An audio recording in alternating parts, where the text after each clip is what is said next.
All right, NewsNation's chief Washington correspondent and moderator of The Hill, Blake Burman, is standing by. Blake, I know we've got the polling coming into this, but we also have not just the numbers, but the issues that voters were caring about. How do those issues compare to what we heard tonight? All right, I want to break this down in 3 different ways for you, Dan and Chris. And with me here is Scott Tranter, Data Science Director over at Decision Desk HQ. Hello, my man. See you again. Thanks for being here. So let me show you basically in the blue wall. Pennsylvania, Michigan, Wisconsin, guys. That is the area. If Donald Trump or Kamala Harris wants to win, they probably have to win there, especially in Pennsylvania.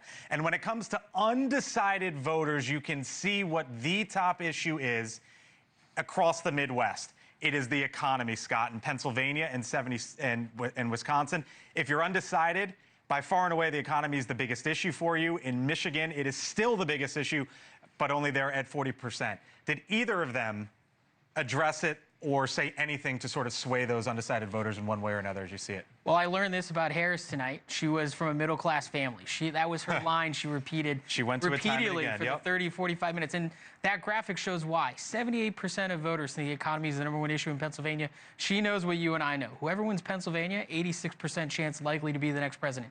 You win Wisconsin and Pennsylvania, where it's the top 2 issues there, 96% chance of winning the presidency. That's why they were talking about it. Donald Trump talked about it too, but both of them knew what the top issue was, and they were trying to address it. All right, so economy #1, immigration is obviously #2. Time and time again. We've talked about this nonstop. But when it came to immigration tonight, Kamala Harris was able to set the trap for Donald Trump. Yeah. They didn't really talk about, when the time got to talk about immigration, they talked about crowd sizes and Dick Cheney. Yeah. That was the conversation. So Kamala Harris wanted to change the topic. She was able to. Success for her. But here's how voters in the 7 key swing states view immigration. You can see basically it's somewhere in the high single digits, 13% out in Nevada. But when you go down to Arizona, 26% in Arizona say it's the top issue. Yeah, look, immigration, when combined with the economy, those are the 2 issues that are basically captivating all the voters. Here's the interesting thing about immigration and the economy. It's an issue that all the voters think Donald Trump has a slight edge on, right? So the poll's slightly favorable for Harris, but on the issues, if this is about the issues, the voters give a slight advantage to Trump. So we'll see if tonight's debate changes that. On the flip, she has it on abortion, the advantage. Yeah. And then there was the conversation there about, speaking of flip, Kamala Harris's flips over the many years. And one of them was on fracking. That portion of the debate tonight, Scott, was only a few minutes. Yeah. We've talked for how long? And it was in the state of Pennsylvania. It was only a few minutes. Right. And so they talked about fracking tonight. Interestingly enough, you would think that Donald Trump in that state would have a bigger lead over Kamala Harris on fracking, but he doesn't. The most recent poll from Emerson College and The Hill shows him only up 7 on Kamala Harris. Yeah.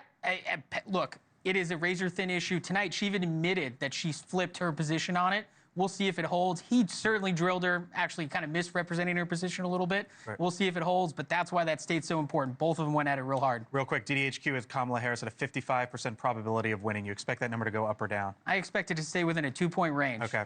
Dan, Chris, I'll send it back to you. I'll leave you with this. In the text messages, Dan and Chris, that I've been getting back and forth tonight from Democrats and Republicans, by far and away, I can tell you that Democrats that I'm talking to feel a lot better about what happened tonight than Republicans do. Yeah. About us and our coverage? Or what was the context specifically? Because we've been talking about that. I feel like we've been killing it. The debate, but all of us. Oh, all right, good. I just want to make sure we got in there. Just 2 points. Well, listen, Scotty hit us with a little bit of a truth bomb. You know why? Because it's so tight. Can you repeat that again? I just need to. I mean, listen. I'll take my ego booster. I can. We're going to take a break, but Scotty said, and she's right. Oh yeah, this is big. It's changing the odds. Until the next one. And you know what the next one is? It's going to be the VP debate, unless Trump gets so much heat about this that he feels like he's got to get back in there, and you know where there should be. NewsNation. Nobody's going to talk about it being an uneven playing field if they come here. Will they take the guess? That's our guess. Thanks for watching. Go to joinnn.com to find NewsNation on your television provider. And don't forget to click the red subscribe button below to get more of NewsNation's fact-driven, unbiased coverage.